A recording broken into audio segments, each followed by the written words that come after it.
साथ जितने भी लोगों ने इसमें रिट याचिका लगाई है उनको भी बुलाकर हम संवाद करेंगे। इस देश में अगर कोई चीज तेजी से होती है तो वो है सरकारी घोषणाएं। बाकी काम जैसे नौकरी देना, रिजल्ट निकालना, वादे निभाना, ये सब सरकार उस चाल से करती है जैसे कोई कछुआ उपवास पर हो।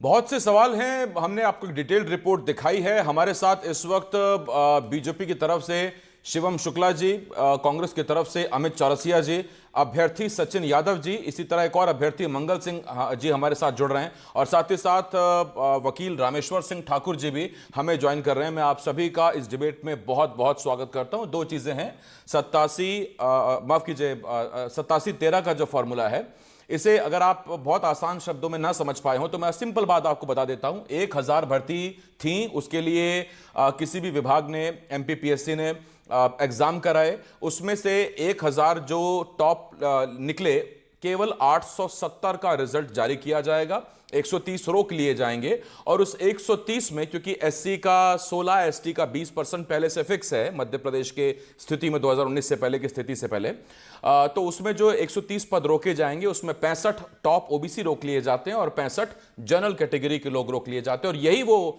अभ्यर्थी हैं जो इंतजार कर रहे हैं, लेकिन उनका इंतजार खत्म नहीं हो रहा। और एक नंबर जो आपने सुना 18105, ये बहुत अहम है, ये उस रिट याचिका का नंबर है जो इस केस से संबंधित हाई कोर्ट में लगाई गई थी। तो मुझे लगा कि ये दो जानकारी आपके लिए जरूरी है। अब मैं जरा चर्चा की शुरुआत करता हूं। सबसे पहले, क्योंकि मामला थोड़ा सा टेक्निकल है और इसीलिए इसमें कोई त्रुटि या कोई कमी ना रह जाए, मैं रामेश्वर सिंह जी के पास पहले जा रहा हूं, उसके बाद फिर हम अपने पॉलिटिकल और अभ्यर्थियों के पास जाएंगे। रामेश्वर जी, अब तक की जो स्थिति है उसमें कांग्रेस कहती है कि हमने आरक्षण लागू कर दिया, बीजेपी कहती है कि हम तो आरक्षण की पूरी तरह से साथ हैं, फिर हम ये भी सुनते हैं वकील से कि इस पर कोई रोक नहीं है। अगर कोई रोक नहीं है, दोनों पार्टियां साथ हैं, तो फिर ये 13% वाले होल्ड क्यों है, ये ओवर क्यों, एज क्यों होते जा रहे हैं?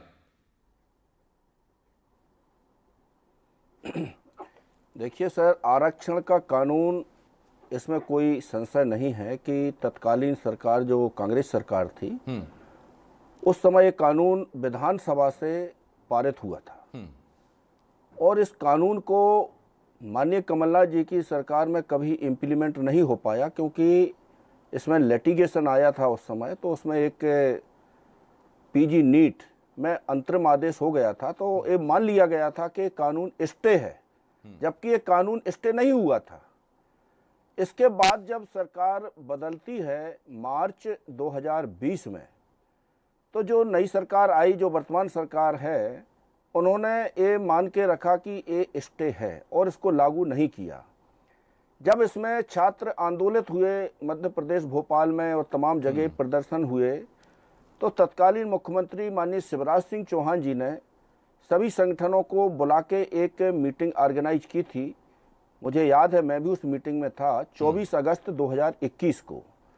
उस मीटिंग में माननीय मुख्यमंत्री जी के साथ में 5 कैबिनेट मिनिस्टर भी थे, महाधिवक्ता महोदय भी थे, और उनको मेरे द्वारा समस्त तथ्यों से अवगत कराया गया, और उनको स्पष्ट रूप से एक कहा कि माननीय महाधिवक्ता द्वारा जो अभिमत दिया गया है, जो तत्कालीन अभिमत देने वाले महाधिवक्ता थे, वो न्यायालयों के आदेशों के प्रतिकूल है, आरक्षण स्टे नहीं है। तो माननीय मुख्यमंत्री जी ने फ्रैंकली कहा कि मुझे अभी 17 महीने मुख्यमंत्री बने हुए हैं, और मैं तो अभी तक इसी इम्प्रेशन में था कि ये हाई कोर्ट से स्टे है। आज हमें ये ज्ञात हुआ कि वास्तव में ये कानून स्टे नहीं है, तो इसको हर संभव कैसे लागू कर सकते हैं भर्तियों में।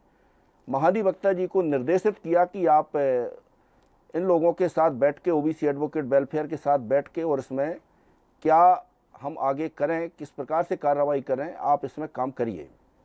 तो माननीय महाधिवक्ता जी ने इसमें एक अभिमत बना के दिया था जीएडी को, 3 विषय को छोड़ करके बाकी समस्त भर्तियों में 27% आरक्षण लागू करने का उन्हें स्पष्ट अभिमत दिया था, और अक्टूबर 2021 से सारी भर्तियां प्रारंभ हो गई। माननीय महाधिवक्ता जो थे तत्कालीन, वो हाई कोर्ट जज बन गए, और तत्कालीन जो महाधिवक्ता है माननीय प्रशांत सिंह जी आए। इन्होंने देखा कि जो प्रकरण है पूर्व से चले आ रहे हैं, और नए प्रकरण भी आए, उनमें भी कुछ अंतरिम आदेश पारित हुए जो विभिन्न भर्तियों से संबंधित थे, और इन्होंने सारी भर्तियों को 2 पार्ट में करने के लिए सामान्य प्रशासन विभाग के साथ बैठक की, और इन्होंने कहा कि विज्ञापन तो 27% के हिसाब से ही निकालिए, लेकिन जब फाइनल सिलेक्शन लिस्ट बनेगी तो 14% के हिसाब से देंगे। करिए। 87% मेन लिस्ट होगी जिसे भाग आ कहते हैं, और 13% ओबीसी के और 13% सामान्य वर्ग के, अर्थात कुल 113% रिजल्ट इन्होंने बना के, और 26% 13 ओबीसी और 13 जनरल क्लास के इन्होंने होल्ड पर रख दिए। और जो बच्चे होल्ड पर रखे उनकी ना तो रैंक बताई गई, ना उनके नंबर बताए गए, ना उनको ये आश्वासन दिया कि आपकी नियुक्ति कब होगी।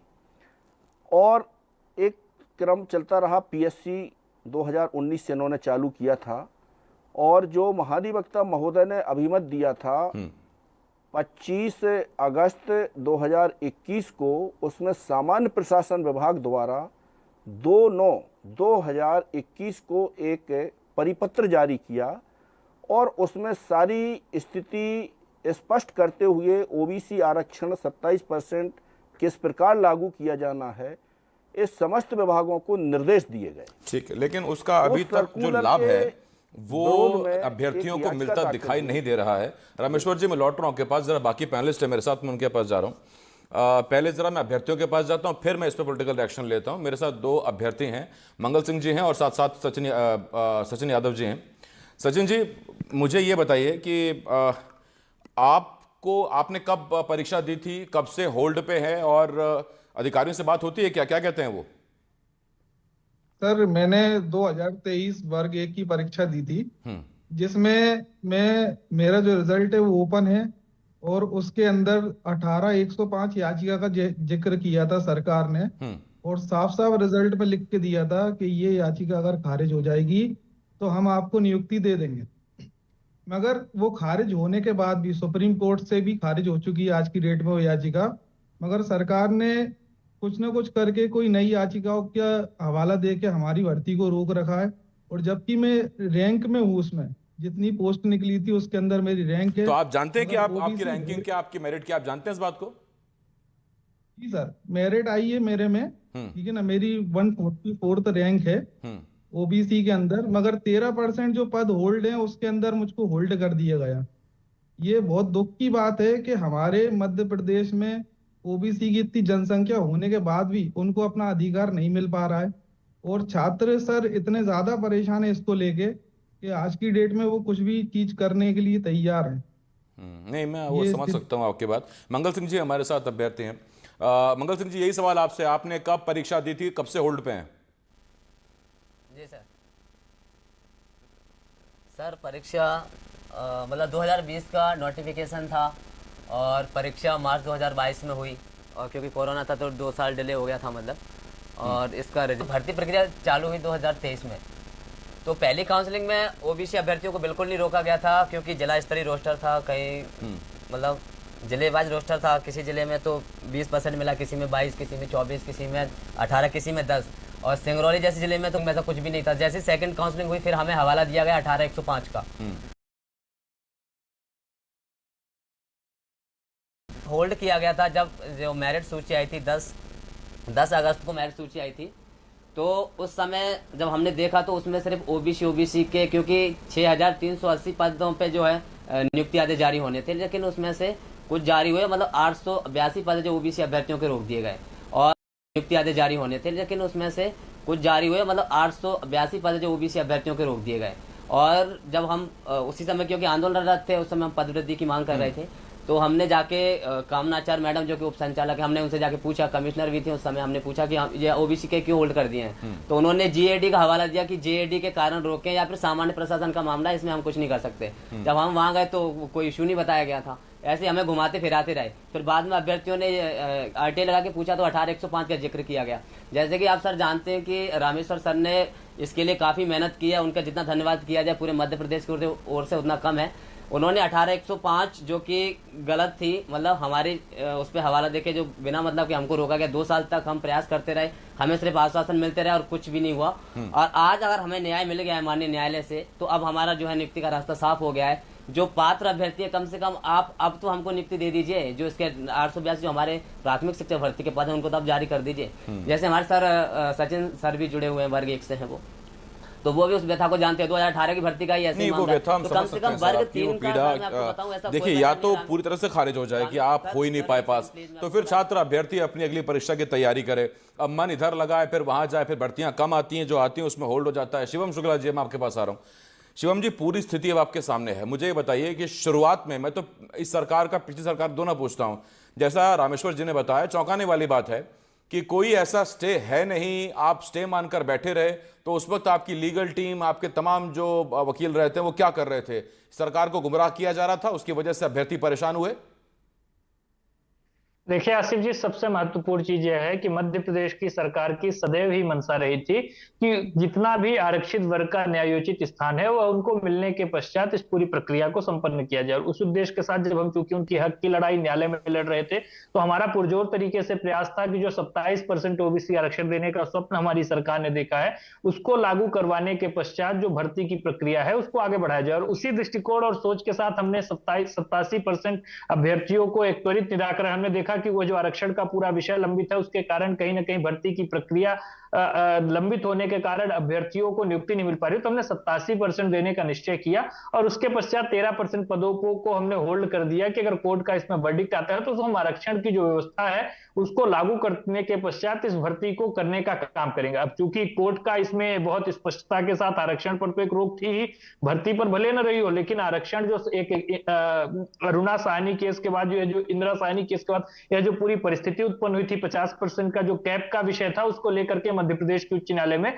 लगातार याचिका चल रही थी। माननीय मुख्यमंत्री जी ने भी हाल के दिनों में भी बहुत स्पष्टता पूर्वक कहा है कि मध्य प्रदेश की सरकार की पूरी मंशा है कि जो भी न्यायिक लड़ाई लड़नी पड़े, हम मध्य प्रदेश के आरक्षित वर्ग के जो हमारे अभ्यर्थी शिवम हैं जी, इस बात उनके को साथ 5 साल हो गए वैसे, और कितनी लड़ाई?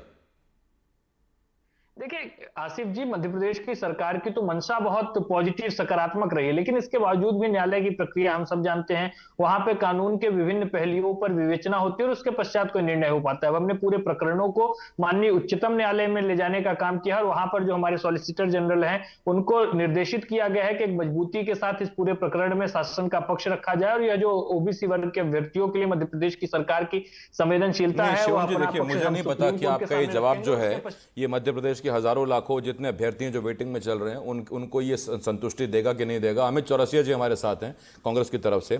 अमित जी, मैं बार बार इस विषय पर एक ही सवाल पूछता हूं और फिर मैं वही सवाल आपसे पूछ रहा हूं कि क्या इंदिरा साहनी वाला केस आप नहीं जानते? क्या देश के दूसरे राज्यों में आरक्षण की स्थिति का क्या हुआ, कहां जाके केस फंसा, आप नहीं जानते? 27% देते वक्त क्या मन में विचार था या क्या तरीके थे कि जब कोर्ट में मसला जाएगा कि जो कि जाएगा और गया, तब आप क्या पक्ष रखेंगे?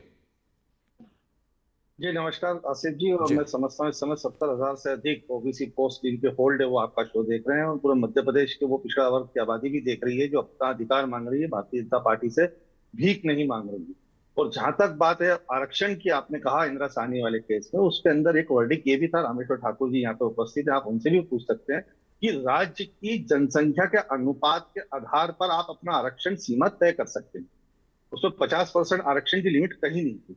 और अगर हम 50% की बात करते हैं तो मध्य प्रदेश में जो इस समय आरक्षण मिल रहा है, 14% ओबीसी को, एसटी को 20% और एससी को 16% और उसके बाद 10% ईडब्ल्यूएस का भी जोड़ लेंगे तो 60% आरक्षण होता है।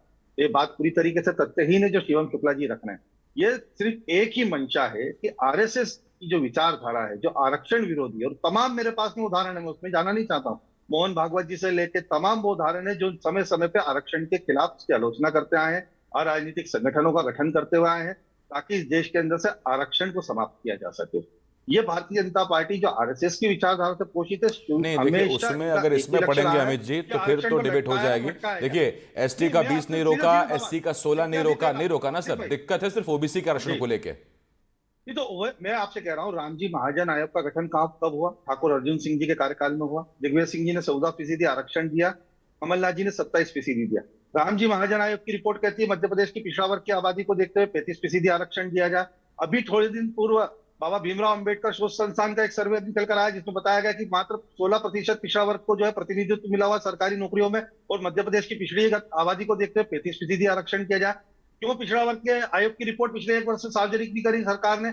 अभी आप देखिए आरक्षण में प्रमोशन की बात किस तरह शिवराज सिंह चौहान जी ने उसको लटका रखा था और मोहन यादव जी ने चुटकी बजाते उसका समाधान निकाल दिया। 1.5 लाख से अधिक लोग चले गए जो पिछले जो प्रमोशन में आरक्षण की बात जो रहे थे, उन बेचारे परिवारों को क्या होगा। तो बताता है कि भारतीय जनता पार्टी की नीयत कभी रही नहीं आरक्षण में लाभ देने की। हाँ शिवम जी जनवरी में सवाल पूछे हैं अमित जी ने। 28 जनवरी अमित जी बात और रख दो, 28 जनवरी को आदेश आया क्या शिक्षा हाँ अमित जी एक नीति मिनट करने सर। का? हाँ शिवम जी बोलिए। क्यों अनहोल्ड नहीं किया गया? देखिए आसिफ जी, सबसे महत्वपूर्ण चीज यह है कि अमित जी जब आरक्षण को लेकर के इतना लंबा चौड़ा भाषण देने का काम कर रहे थे तो ओबीसी वर्ग का जो आयोग है उसको न्यायिक दर्जा देने में इतनी लेट लतीफी कांग्रेस की सरकार ने क्योंकि 75 वर्षों तक जो नहीं हो पाया हमारी सरकार ने करने का काम किया। और दूसरा, जब तक आरक्षण छीनने का विषय रहा, भारतीय जनता पार्टी की सरकार में आज लगभग हम 11 वर्षों से केंद्र की सरकार में है, अगर कहीं पर 1% का भी 0.1% का भी आरक्षण हमारी सरकार ने समाप्त किया हो तो अमित चौरसिया जी बता दें। आपने कम नहीं किया है सर, लेकिन 27% भी तो नहीं हुआ अभी तक और हो गया तो लागू करिए। आसिफ जी मेरी बात समाप्त हो जाने दीजिए। तो सबसे महत्वपूर्ण चीज है, अमित जी रुकिए एक मिनट, इस्लामिया की बात कर लीजिए, अमित जी रुकिए, अलीगढ़ मुस्लिम यूनिवर्सिटी की बात कर लीजिए, वहां पर जो SC ST OBC का आरक्षण था उसको समाप्त करने का काम किसने किया? इनकी सरकार ने किया। आज कर्नाटक में जिस प्रकार से सरकारी ठेकों में आरक्षण लाया जा रहा है, तो क्या ऐसी ही कोई व्यवस्था पहले MP पर सर निकालें सर, सॉल्व कर लें मामला ये वाला, उसके बाद चले जाएंगे। मैं 1 मिनट रुक रहा हूं आपके पास। रामेश्वर जी मुझे आपसे जल्दी से पूछना है सर, अब क्या तरीका है जो समझ में आता है जिससे इन हजारों अभ्यर्थियों को नौकरी मिल पाए, उनकी क्लियर हो पाए? बहुत छोटे में सर।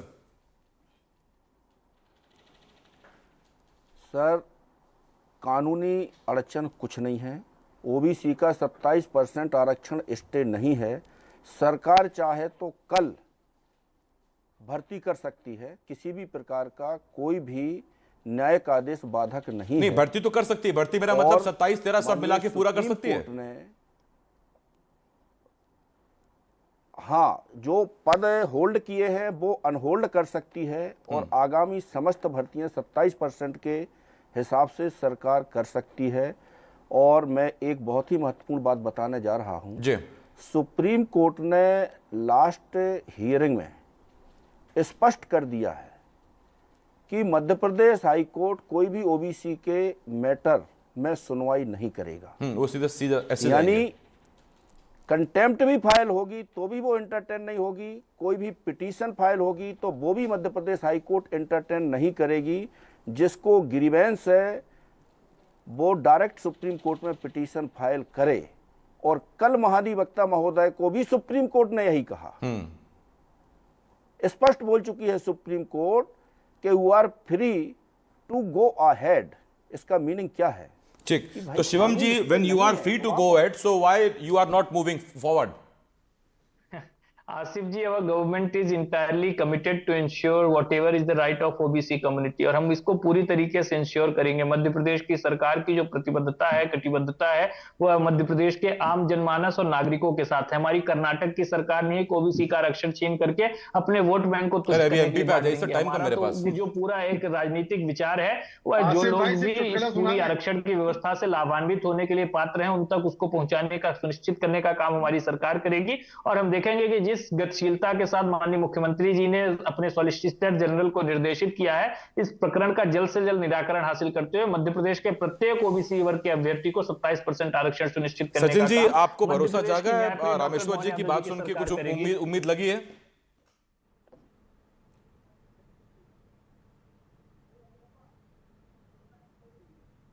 सचिन जी?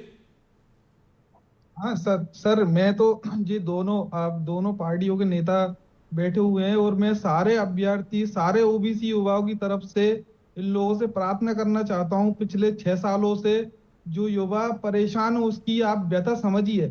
यहाँ पे आप जो एक दूसरे पे आरोप लगा रहे हैं उसके लिए उनको कोई भी मतलब नहीं है, उनको अपनी नौकरी से मतलब है। आज की डेट में युवा इस तरह से परेशान है, रोड पे आ चुका है, उसके पास बिल्कुल बहुत से युवा तो आज की डेट में ऐसा काम कर रहे हैं सर कि मैं आपको क्या बताऊं। और ये जो आरक्षण की बात कर रहे हैं 50% लिमिट की, ये भी कोई लिमिट का कोई प्रतिबंध नहीं है अभी। 60% आरक्षण ऑलरेडी मध्य प्रदेश में मिल रहा है। ठीक ठीक है ना। और ये जो 87 नहीं, 13 का देखिए जो इस फॉर्मूला डिबेट है में एक सर, चीज तो इसकी निकल के आई, वजह से जैसा कि रामेश्वर सर चूंकि ये इसमें भर्ती मामले में सब्जेक्ट एक्सपर्ट हैं, वो कह रहे हैं कि ऐसी कोई अब इसमें कोई रोक टोक है नहीं। अगर सरकार चाहे तो कल से भर्ती कर सकती है, होल्ड पदों को अनहोल्ड कर सकती है, रामेश्वर सर ने जो कहा। और चूंकि वो सब्जेक्ट एक्सपर्ट हैं, मेरा सीधा सवाल यही है कि अगर ऐसा है तो फिर क्यों नहीं होल्ड पदों को अनहोल्ड किया जा रहा, या फिर क्यों लटकाया जा रहा है उन होल्ड पदों को, उन होल्ड अभ्यर्थियों को जो परीक्षा दे चुके हैं, उम्मीद लगाए बैठे हैं, क्यों नहीं? उसका हालांकि जवाब कोई साफ शिवम जी की तरफ से भी नहीं आया है। हाँ, कुछ वक्त अब में अगर सरकार की तरफ से कोई बहुत बड़ा कदम देखने को मिले और वो होल्ड पद जो है वो अनहोल्ड हो जाएं तो बड़ी मेहरबानी हो जाएगी, ये डिबेट सार्थक हो जाएगी। मेरे पास वक्त खत्म हो गया। अमित जी बहुत धन्यवाद करता हूं मैं आपका, शिवम जी, इसके साथ साथ शिवमंगल जी, मंगल सिंह जी और सचिन जी, और रामेश्वर सर आपका बहुत शुक्रिया हमारे साथ जुड़ने के लिए। छोटा सा ब्रेक के उस पार भी तमाम बड़ी खबरें बहुत जल्द लौटने का मजा आएगा।